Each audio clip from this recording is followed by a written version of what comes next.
I knew before she did. I had seen the signs, the late-night texting, the sudden password changes, the way she always kept her phone face down. She thought she was being careful. She thought I was oblivious. She thought I was just another idiot husband who didn't see what was happening right in front of him. She was wrong. I had known for weeks. And instead of confronting her, instead of letting her cry and manipulate her way out of it, I decided on something better. I was going to erase her. It started simple, small, a slow drip of chaos, one she wouldn't notice right away. First, her email password stopped working. A minor inconvenience. Something she would assume was just a glitch. She reset it. Or at least, she tried to. But the recovery email never arrived. She frowned at her screen, trying again. Her brows furrowed, lips pressed into a thin line. I watched from the kitchen, sipping my coffee, pretending not to notice the way her fingers tightened around her phone. Then, her bank app. Another error. Wrong password. She tried again, her breath hitching slightly when it denied her access a second time. She opened her laptop, moving faster now, clicking through tabs, checking other accounts. But the pattern repeated. She was locked out of everything. She didn't say anything to me. Not yet. She didn't want to seem paranoid. She didn't want to admit something was wrong. Instead, she grabbed her keys, muttering something about needing to run an errand. She was going to the bank. Perfect. I finished my coffee, waiting, imagining the scene playing out in real time. She would arrive at the bank, frustrated but polite, asking the teller to reset her password, to give her access to her own money. And that's when she would hear the words that would shift her entire world. "I'm sorry, ma'am, but there's no account under your name." By the time she walked through the front door again, her face was pale, her hands shaking, her breath uneven. "Logan," she said, forcing a laugh, but her voice wavered. "Something weird is happening." I looked up from my phone, feigning confusion. "What do you mean?" "My bank account," she said quickly, swallowing hard. They said it doesn't exist. Like, at all. And my email, I can't log into anything. My phone is acting weird too. I don't know if it's hacked or if..." She cut herself off, running a hand through her hair, trying to steady herself. "I don't know what's happening." I set my phone down, tilting my head slightly, keeping my face neutral. "That's strange. Maybe it's some kind of cyber attack?" She blinked, exhaling sharply. Yeah, maybe." But the doubt was there. The uncertainty. She knew something was wrong. She just didn't know what. She grabbed her laptop again, typing furiously, trying every recovery option, opening different sites, searching for any access point she could find. Nothing worked. I could hear her breath quickening, her pulse racing, the first real wave of panic hitting her as she refreshed the pages over and over again. Her life was disappearing in real time, and she had no idea why. After another 30 minutes of failing, she finally turned to me, her voice smaller now. "Can I use your laptop?" I almost laughed. "Of course," I said, standing up and handing it to her. She typed quickly, logging into a few accounts, checking things, then stopped. "Wait," she breathed, eyes scanning the screen. I leaned in, watching as she read through her own emails.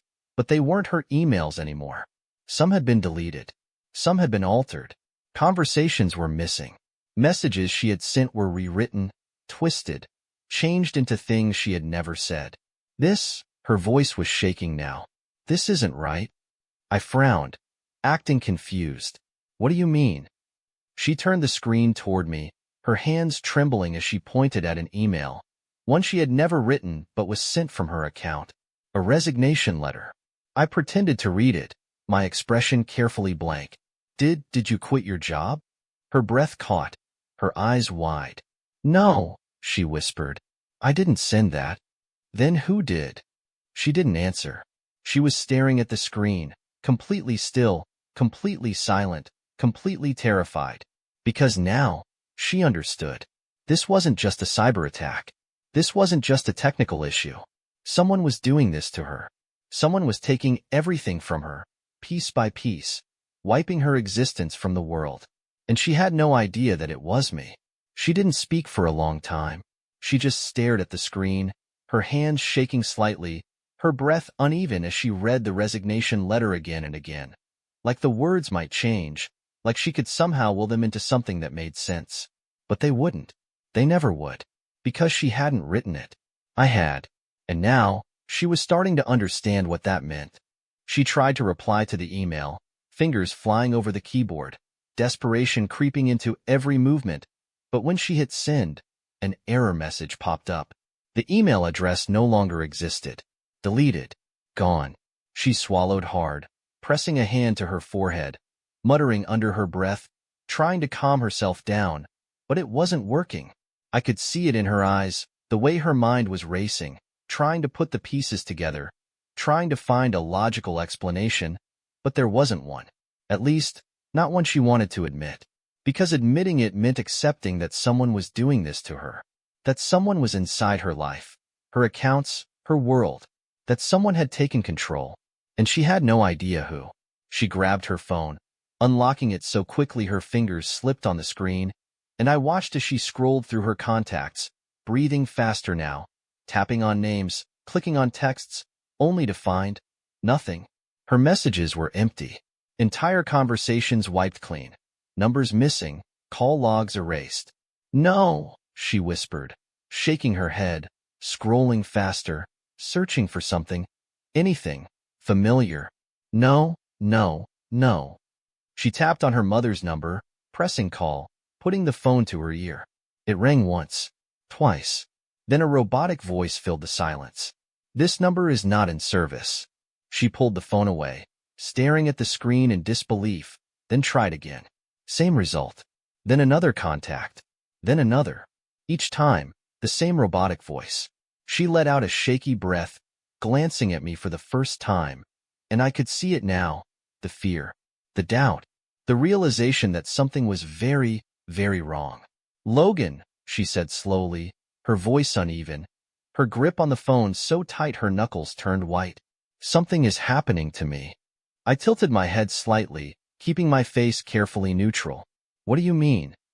Her breathing hitched. My contacts. My emails. My accounts. It's like, she exhaled sharply, shaking her head, trying to put it into words. It's like I'm disappearing. I frowned, feigning concern, stepping closer like I was trying to comfort her. That's insane, Liv. Maybe it's just a virus? Have you clicked on anything weird lately? She stared at me, lips slightly parted, her chest rising and falling too quickly. No, she whispered. I haven't done anything. I watched her eyes flick toward the window, toward the door, like she was expecting someone to be there, like she was waiting for some shadowy figure to step forward and take credit for what was happening to her. But there was no one. There never would be. She wasn't being stalked. She wasn't being hacked. She was being erased, and the person doing it was standing right in front of her. She turned back to her phone, typing something, a message to someone, maybe him. I knew who she was reaching for, the one she had been sneaking around with, the one she thought was her escape. I let her send the text, let her think she was still in control. But when she hit send, her phone buzzed immediately with an error message. Delivery failed. Her breath caught. She tried again. Same result. Another number. Another message. This user does not exist. Her phone slipped from her fingers, hitting the floor with a soft thud. She didn't pick it up. She just stood there, frozen, shaking, her body stiff, her mouth slightly open like she wanted to scream but didn't know how. This isn't real, she whispered, shaking her head, backing up, her hands gripping the edge of the counter as she looked around the room, as if the walls themselves were closing in on her. This isn't real. I stepped forward, placing a hand on her shoulder, my grip just firm enough to feel heavy. Liv, I said softly, watching her eyes snap to mine. Filled with terror, she didn't know how to voice. I think you need to calm down. She stared at me, blinked, and for a second, I saw it. The thought, did Logan do this? I could see it in her face, the flicker of hesitation, the quiet horror creeping in, the moment she started to wonder if the only person standing in front of her was the same person who had been pulling the strings from the very beginning. But she wouldn't ask. She wouldn't dare. Because if she said it out loud, if she accused me, If she admitted it even for a second, then that meant she was truly alone. And she wasn't ready to accept that yet. She took a shaky breath, closing her eyes for a brief moment, whispering, "I just need some air." I nodded slowly, stepping back, giving her space, watching as she grabbed her jacket, as she moved toward the front door like running away would fix this. But she wasn't running from a hacker. She wasn't running from a stranger. She was running from me. And she had no idea that no matter where she went, no matter how far she tried to run, no matter how many desperate phone calls she made, there would always be only one answer. Sophia Carter does not exist. Because I had already erased her. I watched her leave, her steps quick, frantic, almost clumsy as she fumbled with the lock, yanking the door open like she needed to get out before the walls caved in. She didn't even look back, just ran. It was pathetic. Really, the way she thought fresh air would fix this, the way she thought running would make it stop. She didn't realize that the problem wasn't the house. The problem wasn't the phone. The problem wasn't the bank. The problem was me. And no matter where she went, I would always be there, one step ahead, dismantling her life before she could even figure out where the cracks had started. She walked fast, her arms wrapped tightly around herself as if she could hold herself together, her breathing uneven. I followed from a distance, keeping to the shadows, watching as she reached the coffee shop down the street, pushing inside like she was expecting salvation, safety, a brief moment of normalcy before her world crashed down on her again. She pulled out her wallet, ordered her usual, nodded when the barista repeated it back to her, dug into her purse for her card. But when she handed it over, the machine beeped. Declined. She blinked, her lips parting slightly, shaking her head. That's weird. Can you try again? The barista nodded, swiping again. Same result. She breathed, her voice unsteady, her fingers gripping the counter now. Maybe try this one? She pulled out another card, a backup, the one she never used unless absolutely necessary. I already knew how this would go. The same beep, the same error message, the same uncomfortable look on the barista's face. Sorry, ma'am, they said, glancing at the growing line behind her. Maybe call your bank? She just stood there, frozen, staring at the card in her hand like it had betrayed her, like she was the one who didn't exist anymore. She mumbled something, barely audible, grabbed her purse, and stumbled back outside, her breathing erratic, her fingers digging into her forehead as she muttered, "What is happening to me?" I smiled. She wasn't going home yet. She wouldn't dare. Not until she felt like she had some control left. She needed an anchor, a reminder that she was still real, that she hadn't completely lost her grip. And I knew exactly where she would go next. Her work. She needed to see familiar faces, needed someone to tell her she was imagining things, that she was still somebody. I followed her there, staying just far enough back that she wouldn't notice, watching as she practically ran through the doors, her relief so obvious it was pathetic. She spotted Lisa first, her closest work friend, the one she always gossiped with, the one she confided in more than anyone else. "Lisa," she exhaled, walking up quickly, reaching out like she was about to grab her arm. But Lisa took a step back, blinking at her with something between confusion and discomfort. Sophia hesitated. "Lisa?" Lisa shifted awkwardly. Sorry, do I know you?" Sophia froze. I saw the way her entire body locked up, her breath caught in her throat, her fingers twitching slightly as she tried to process what she had just heard. Her lips parted like she was about to laugh, but nothing came out. "Lisa," she said again, slower this time, like she was reassuring herself. "It's me, Sophia. What are you talking about?" Lisa gave her a strange look. "Sorry, I think you have the wrong person." Sophia's breath stuttered.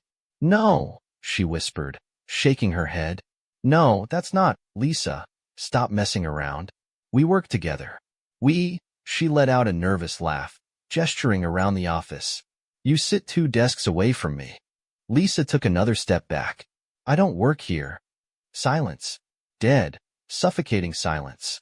I watched her mind struggle, watched her try to rewrite reality in real time, grasping at something solid, something she could believe, something that made sense. But nothing did. Because I had already changed everything. Her eyes darted around the office, looking for someone else, someone who would recognize her, someone who would pull her back from whatever abyss she thought she was falling into. But every single person she locked eyes with stared right through her, like she was a stranger. She turned back to Lisa, her voice breaking. "Please," she whispered. Lisa hesitated, something flickering in her eyes. "Pity. I think you should leave," she said softly. And just like that, she was erased. I could almost feel it, the moment she shattered, the second she truly understood that this wasn't just a mistake, wasn't just some tech glitch, wasn't just a moment of bad luck. This was deliberate. This was designed. She was disappearing. She stumbled backward, blinking rapidly, shaking her head, whispering to herself as she turned and ran out of the office, gasping for air, trying to breathe, trying to remind herself that she was real, that she was here, that she existed. But no one else believed that anymore. And soon, neither would she. She ran. She didn't know where she was going, didn't have a destination, didn't have a plan, because plans were for people who had control, and Sophia had none. Her hands were shaking as she dug through her purse, searching for something, anything that could ground her, something real, something that would prove she still existed. She found her wallet, fingers trembling as she yanked it open, pulling out her ID, staring at it like she needed it to tell her who she was. But when she looked closer, her breath caught in her throat. The name wasn't hers. She blinked, heart hammering against her ribs, eyes scanning the details, her photo still there, her face staring back at her, but the letters spelling out a name she didn't recognize. Jessica Carter. Her ID didn't belong to her. She let out a broken sound, part gasp, part sob, her fingers gripping the plastic so tight it bent in her hands. This wasn't happening. This wasn't real. She scrambled for her credit cards, flipping through them quickly, searching for something, anything that had her name on it. But every single card, every piece of identification, every trace of Sophia Carter had been erased. She dropped her wallet, backing up, shaking her head, whispering, "No, no, no." Her hands pressed against her temples, her breathing uneven, her body swaying slightly as the world tilted beneath her. She was losing herself. I watched from across the street, tucked into the shadow of a storefront, sipping my coffee like I wasn't watching a woman come undone in real time. She wasn't Sophia Carter anymore. Not to the world. Not even to herself. She staggered away, her movements jerky, uneven, desperate. She needed answers. She needed someone, anyone, to tell her this wasn't real. She walked into a convenience store, stumbling slightly, gripping the counter to steady herself, looking at the cashier with wide, panicked eyes. I need help," she breathed. The man blinked, setting down the newspaper he had been reading. "What's wrong, miss?" "My ID," she gasped, shoving it forward with shaking hands. "This isn't me. My name isn't Jessica Carter. I don't know what's happening. I think I'm losing my mind." He glanced at the ID, then at her. His brow furrowed slightly, lips pressing together like he was considering something. Then, he shrugged. "Looks fine to me." She jerked back, staring at him. "No," she whispered. "No, it's not fine. It's wrong. I'm Sophia. I swear. My name is Sophia Carter. Please, The man frowned now, shifting slightly, glancing toward the security cameras like he wasn't sure if she was dangerous or just crazy. "Ma'am," he said slowly, "are you feeling all right?" Her throat tightened. Her nails dug into the counter. "You don't understand," she choked out. "I exist." And he just looked at her. Like she didn't. Like she never had. She stumbled back, bumping into a display shelf, sending a row of gum packets crashing to the floor. The sound was deafening, too loud, too real, too much.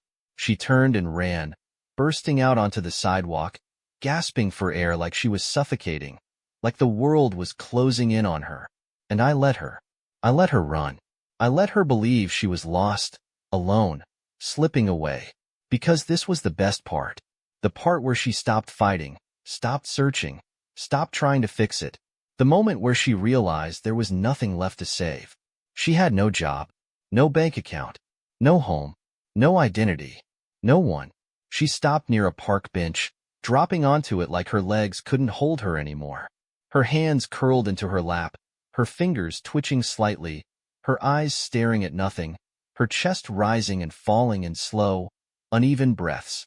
She was unraveling, coming apart at the seams, breaking piece by piece, and I had done it without ever laying a finger on her. I sat next to her. She didn't even flinch, didn't even register that I was there. Her hands were still shaking, her pupils blown wide, her mind so tangled in confusion and panic that she barely noticed when I reached out, gently touching her arm. "Liv?" I said softly. Her whole body jerked. She turned to me sharply, eyes wild, desperate, terrified. "Logan," she gasped, and my name coming from her lips sounded like a prayer. Like I was the only person in the world left who could save her. She still didn't know. I frowned, playing my part perfectly, concern etched into every line of my face. "What's wrong? You look pale." Her lip trembled. A single tear slipped down her cheek. "Something is happening to me," she whispered. I tilted my head, keeping my voice soft, careful, comforting. "What do you mean?" She let out a shaky breath, shaking her head. "I think I'm losing my mind." I smiled. Just slightly. Just enough. And then I pulled her into my arms. I held her while she cried, while she broke apart in my hands, while she whispered over and over again, "I don't know who I am anymore." And the best part? Neither did anyone else. She clung to me like I was the only thing tethering her to reality, her fingers gripping the fabric of my jacket, her body trembling against mine. She wasn't just crying. She was unraveling, breaking apart, losing herself in real time, and I was the only one who could see it. She didn't pull away, didn't try to pretend she was fine. She just whispered against my chest, her voice small and shaking, "Logan, something is really wrong with me." I stroked her back gently, my voice a perfect mask of concern. "What happened?" She took a deep breath, trying to steady herself, trying to put it into words, but I could already see the hesitation, the fear, the way her lips parted and closed again as if she wasn't even sure where to begin. Because how do you explain to someone that you're disappearing? How do you tell them that everything that made you you is slipping through your fingers? She pulled back slightly, wiping at her tear-streaked face, sniffing hard, blinking up at me like she needed me to anchor her. "I can't log into anything," she started, her voice raw. "My accounts are gone. My cards don't work. My ID." She exhaled shakily, running a hand through her hair. "It doesn't even have my name on it anymore." She let out a short, broken laugh, one that didn't sound like her at all. "I just went to work, and no one knew me." "Logan, Lisa." Lisa acted like I was a stranger. I frowned, playing the part of the worried husband perfectly. "Lisa? The one you always go to lunch with?" She nodded quickly, relief flickering in her eyes. Yes, Lisa." But she didn't recognize me, Logan. She looked at me like I was crazy. And the worst part? Her breath hitched, and she shook her head. I believed her. For a second, I really thought maybe I was wrong. Maybe I don't work there. Maybe I made it all up. I stayed silent, watching, letting her dig herself deeper, letting her own words convince her that this wasn't just an attack. It was inside of her. She swallowed, fingers twitching, her voice barely a whisper now. What if something's wrong with my head? Bingo. I reached for her hands, squeezing them gently, my expression perfectly concerned, perfectly soft, perfectly convincing. "Liv," I murmured, using the nickname only I ever called her. "You're scaring me. Maybe you just need to rest. Maybe you're overwhelmed, you know? Work stress, life stress. Sometimes when we're anxious, our minds—" She yanked her hands away. "No," she snapped, shaking her head, her eyes suddenly flashing with frustration. "This isn't stress, Logan. Someone is doing this to me." I tensed, keeping my expression controlled, but for the first time, she was close. Close to the truth. Close to realizing that this wasn't some random attack. This wasn't paranoia. This wasn't a bad dream she could wake up from. This was me. I needed to push her further. I sighed, rubbing my jaw, staring down at the ground like I was struggling, like this was hard for me. Then, I looked up, hesitating before I said, "Liv, are you sure?" She blinked. "What?" I took a slow breath. "Are you sure this is real?" Her face twisted, confusion knitting her brows together, her lips parting slightly like she didn't understand the question. "What are you saying?" I hesitated just long enough to let the doubt creep in, just long enough to plant the seed. Then I said it, my voice gentle, cautious, calculated. "What if it's you?" She inhaled sharply, her body going rigid, like the thought had never even crossed her mind, like I had just spoken the most dangerous thing in the world. I watched her break in real time. "What if," I continued carefully, slowly, like I was afraid to say it, like I didn't want to hurt her but had to. "This is something in your head. A disorder? A mental break? I mean, if Lisa didn't recognize you, if your ID has a different name, if none of your accounts exist, what if they never did?" Her breath caught. For a second, I thought she was going to fight back. Thought she was going to scream at me, tell me I was wrong, tell me she knew exactly who she was.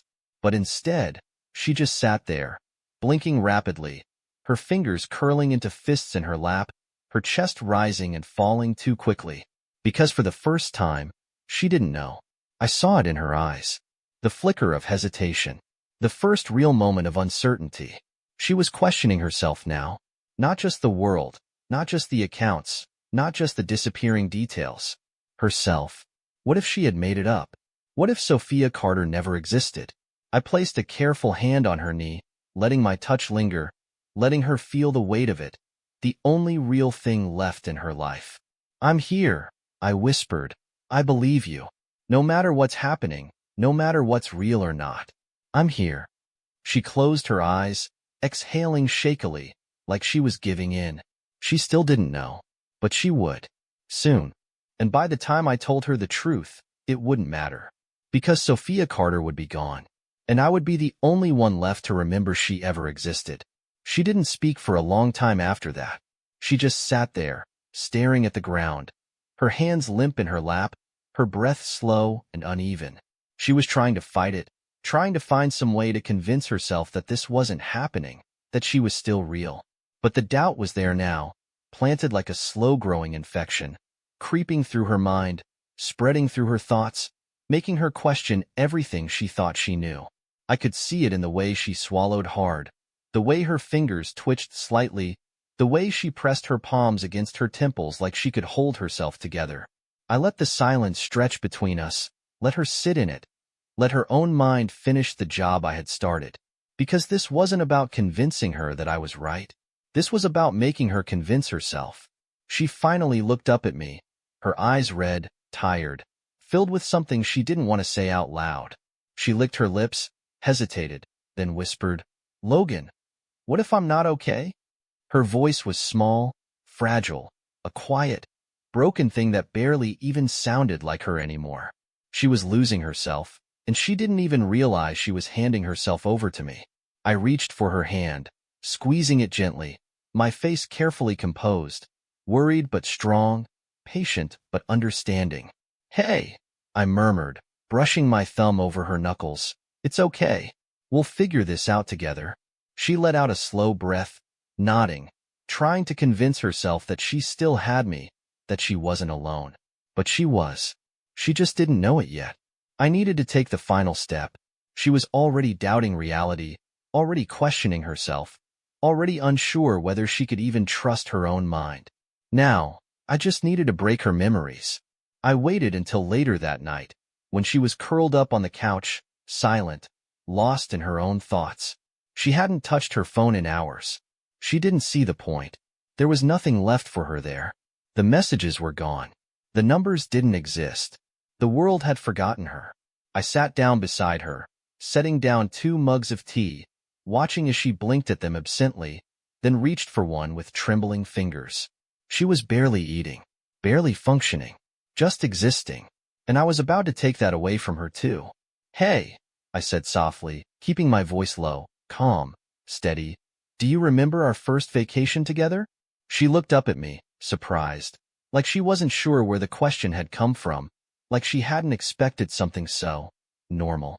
She let out a soft, shaky laugh, rubbing a hand over her face. Yeah, she whispered. Hawaii, right? I smiled gently. And then, I shook my head. Her smile faltered slightly. It was Italy, I said, taking a slow sip of my tea. She blinked. I saw it then. The flicker of hesitation, the second of confusion, the moment where her brain tried to fill in the gap. She shook her head, frowning slightly. No, it was, she stopped, swallowing hard, tilting her head slightly. Wait, no, she let out a nervous chuckle, rubbing her forehead. I could have sworn it was Hawaii. Italy, I repeated, my voice firm, gentle, undeniable. Remember? We stayed in that tiny Airbnb in Venice. The one with the broken shower? You hated it. She hesitated again, her breathing slowing, her fingers tightening around the mug. I leaned in slightly, my eyes never leaving hers. And the boat tour? You got seasick, remember? You were miserable for 2 days. She exhaled sharply, her lips parting, her brows knitting together. She trailed off, her breath coming shorter now, her throat working as she tried to process what I was saying, what it meant. I smiled again. But it was still a great trip, I said lightly, giving her hand a squeeze. She just stared at me. I could see it happening now, the storm building behind her eyes, the quiet horror settling in. She didn't remember Italy. She remembered Hawaii. But what if she was wrong? What if I was right? What if her memories weren't real? She let out a short, shaky breath, setting the mug down before she dropped it, running both hands through her hair, whispering, No, no, I know it was Hawaii. I know it was. I watched her spiral.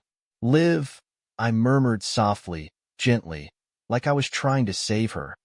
Maybe you're just confused. I mean, after everything that's been happening, your mind is under a lot of stress. Memories can be tricky, you know? Maybe you just misremembered. She stiffened, blinking rapidly, shaking her head like she was trying to force the memories into place. But they weren't coming, because they weren't real. I was. I reached for her again, brushing a stray piece of hair behind her ear, my voice a low whisper. You're not crazy, I murmured, my lips barely inches from her ear. I promise. And the second the words left my mouth, she broke. Her breath stuttered, her shoulders shaking, her hands covering her face as she let out a single, broken sob. And just like that, she was mine. Her memories were mine. Her mind was mine. And soon, she wouldn't remember who she was before I decided she didn't exist. She didn't fight anymore. Not really. She still tried to piece things together, still grasped for fragments of herself, but they were slipping through her fingers like sand, dissolving the moment she tried to hold on to them. Her memories were no longer solid. They were fluid, uncertain, full of gaps that she couldn't explain, full of moments she swore she remembered but now second-guessed. I had taken everything else from her, her job, her finances, her identity. But this was the final step.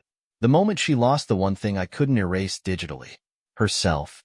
She barely spoke that morning. She just sat at the kitchen table, staring blankly at her coffee, her fingers wrapped around the mug like it was the only thing keeping her grounded. She looked exhausted, hollowed out, her face pale, her eyes dull. I had a dream last night, she said softly, her voice barely above a whisper. It felt so real. I tilted my head slightly, watching her, waiting, because I already knew what was coming. I dreamed that I was someone else, she continued, her fingers tapping absently against the ceramic. I had a different name, a different life. And when I woke up, for a second, I thought. She stopped, swallowing hard, shaking her head. I thought maybe that was the real me. And this is the dream. She was breaking, slipping further and further away from the woman she used to be, from the woman who had betrayed me. And I was so close to taking her last piece away. What if it is? I asked softly, watching as her head snapped up, her breath catching in her throat. What if this is the dream? Her lips parted, her pulse visibly jumping at her throat, her hands tightening around the mug. Logan, she whispered, almost like a plea. That's not funny. I kept my face neutral, unreadable. I'm serious. What if your real life is something else? Someone else? What if none of this was ever real? I saw the way her eyes flickered, the way she looked at me like I was speaking something dangerous, something she didn't want to hear but couldn't ignore. You keep saying you remember things one way, but everything says otherwise. Maybe you're remembering wrong. Or maybe, I leaned in slightly, lowering my voice, maybe you're remembering something that was never real in the first place. She shook her head quickly, her breath uneven. Stop, she whispered. Just stop. But she was already thinking it, already doubting, already letting the thought creep into her skull, sink into her bones, wrap around her like a second skin. She stood up abruptly, the chair scraping against the floor, her movements jerky, panicked, desperate to hold on to herself. I need to go, she breathed, running a hand through her hair, pacing the kitchen. I need to figure this out. I leaned back in my chair, watching, waiting, knowing exactly what would happen next. Where will you go? I asked gently. She stilled. She blinked rapidly, her breath catching, her fingers clenching and unclenching. She exhaled sharply. I don't know. Her voice cracked on the last word. She didn't have anywhere to go. She didn't have anyone left. She couldn't go to her family because her phone wouldn't connect to their numbers. She couldn't go to work because they didn't know her. She couldn't go to the police because what would she even tell them? That her entire life had been stolen? That she had been erased? That she didn't even know who she was anymore? They'd put her in a hospital. She was trapped, and she knew it. I stood up slowly, crossing the room to her, watching as she shrank slightly, her entire body tense, her breath short. I reached out, brushing my fingers against her cheek, letting my touch linger just long enough to remind her that I was the only thing left. It's okay, I murmured, my voice soft, soothing, final. You don't have to fight anymore. Her bottom lip trembled, her eyes glassy, her body swaying slightly as if the weight of it all had finally crushed her. I don't know who I am anymore, she whispered. I smiled, and then I pulled her into my arms. She melted against me, her body weak, her breath uneven, her fingers clutching at my shirt like she needed something, anything to hold on to. I stroked her hair gently, murmuring, It's all right. I've got you. You're safe. And in that moment, she believed it, because there was nothing else left to believe. Sophia Carter was gone, and she had no idea she was the one who let her go. She was empty now, a hollow shell of the woman who once stood in front of me with confidence, with secrets, with lies dripping from her lips. She didn't fight. She didn't argue. She didn't even try to piece herself back together anymore. She had let go. She sat in the living room, curled up on the couch, staring at nothing, her breath slow, controlled, like she was waiting for something to happen, waiting for someone to wake her up, waiting for reality to finally make sense again. But reality was whatever I decided it was, and I had shaped it into something she could never escape. She wasn't Sophia Carter anymore. She wasn't anyone. She had no name, no past, no identity beyond what I allowed her to believe. And now, it was time for the final step. The moment she saw the truth and realized there was nothing she could do about it. I sat beside her, setting down a single glass of wine, watching as her eyes flickered to it for a second before quickly looking away, as if even that small act of recognition was dangerous. She didn't trust herself anymore. She didn't trust anything. She knew her own memories could betray her, that her mind could twist itself in knots, that what she thought was real might not be. And that was exactly where I wanted her. You've been quiet today, I said softly, breaking the silence, watching as she shifted slightly, blinking slowly, as if it took effort to acknowledge me. She let out a small, empty chuckle, shaking her head. What am I supposed to say? She whispered. I tilted my head, watching her carefully, noting the way her fingers twitched in her lap, the way her shoulders sagged, the way her voice held nothing but exhaustion. Tell me what you're thinking, I murmured, reaching out, brushing a strand of hair from her face, watching as she shivered under my touch. She let out a slow breath, her lips parting, her gaze still distant, as if she was speaking into the void rather than to me. I don't know if I ever existed. It was the closest thing to surrender I had ever heard. She looked down at her hands, staring at them like they were foreign, like they weren't hers at all. I can't remember things right. My name, my life, my past, it all feels wrong. Her voice cracked slightly, but she didn't cry. She had nothing left to cry for. And I keep wondering. She swallowed, her fingers curling into fists. What if I never was? What if I made it all up? What if I thought I was someone I wasn't? I smiled, gently, softly, like I wasn't the one who put those thoughts in her head, like I wasn't the reason she was breaking, like I wasn't the one who had erased her piece by piece until she had nothing left. I don't know, she whispered. I just don't know anymore. That's okay, I murmured, my voice warm, reassuring. You don't have to know. You just have to trust me. She looked up at me then, her eyes wide, hollow, desperate for something, anything, to hold on to. And then she nodded. Just a small movement. Just barely there. But it was enough. She had given herself to me completely. There was no going back now. I leaned forward, resting a hand over hers, my grip gentle, firm, final. You're safe with me, I whispered. And for the first time, she believed it. Because there was nothing else left to believe. Sophia Carter didn't exist. And now, neither did the woman who thought she once was. She didn't exist anymore. Not in the way she once had. Not as Sophia Carter, the woman who had once laughed, lied, and thought she could get away with betraying me. That version of her was gone. She sat across from me now, sipping from the cup I had handed her, her posture loose, her expression blank, her mind completely untethered from the life she used to fight for. She had stopped resisting. She had stopped questioning. She had stopped looking for proof that she was real. Because what was the point? Every attempt led to the same dead end. Every time she reached for the past, it slipped through her fingers like smoke. And now, she had stopped trying altogether. She had surrendered to me. I leaned back in my chair, watching her, admiring the way she had unraveled so perfectly. It had taken time, precision, careful steps that led her exactly where I wanted her to go.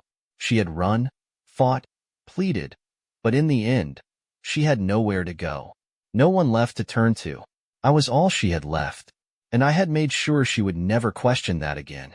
She looked up at me slowly, blinking like she was surfacing from a long sleep.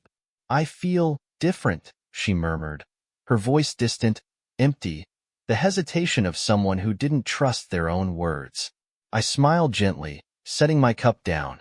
That's good, isn't it? She hesitated, exhaling softly, rubbing a hand over her face. I don't know, she admitted. It's like, I don't remember why I was so scared before. Everything feels quiet now. That was the moment. That was the sign I had been waiting for. The final unraveling. She had detached herself from her past, from her former self, from everything that had once made her who she was. And now, she was just a blank canvas, waiting to be rewritten. I leaned in slightly, my voice soft, coaxing. Maybe that's because you were holding on to something that wasn't real. Maybe you were fighting for something that never existed. She swallowed hard, her breath shallow. Maybe, she whispered. She was agreeing. She was letting the words settle, letting them become part of her. I reached for her hand, curling my fingers around hers, grounding her, reminding her that I was the only thing left she could trust.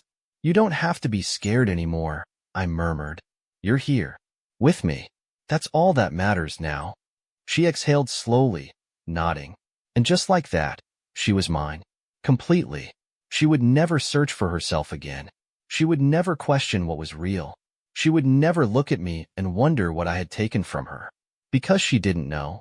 Because she didn't remember. Because Sophia Carter was gone. And in her place, I had created something new. Something I owned. Something that would never betray me again.